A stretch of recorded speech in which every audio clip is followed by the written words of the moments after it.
先呢，我们讲解呢，制作这个秘制红油所需要用到的这个原材料都有哪些？要用到的这个秘制红油呢，就是要用到的这个原材料首先有这个纯菜籽油。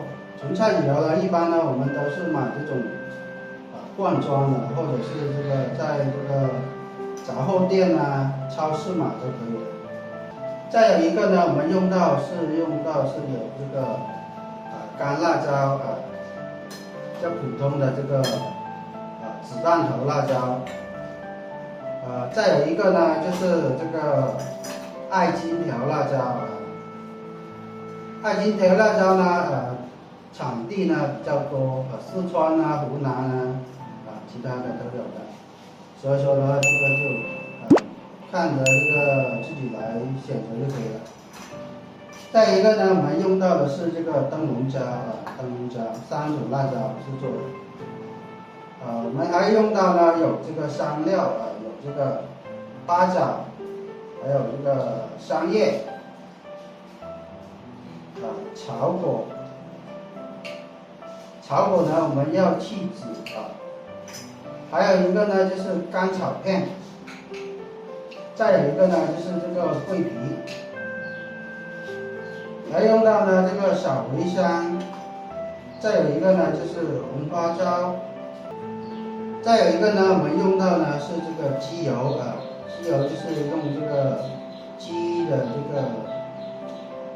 这个黄色的这个油炼制而成的，这个提鲜的。再一个呢，我们用到呢是这个白酒，还用到呢，我们制作这个炼油的时候呢，要用到是这个香菜，这个是洋葱，还有一个呢就是芹菜、大葱，再有一个呢就是这个小葱这几种，这些呢都是用这个来制作这个秘制红油的。我们还要用到呢就是盐增加一点颜色剂。如果想要提鲜一点呢，那么我们还可以增加一点的这个白糖。我们还用到呢有这个生姜片。具体的话，这个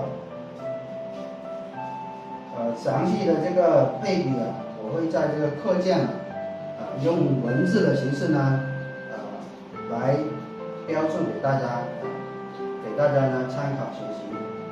具体的话，这个秘制红油的这个配料呢就这么多。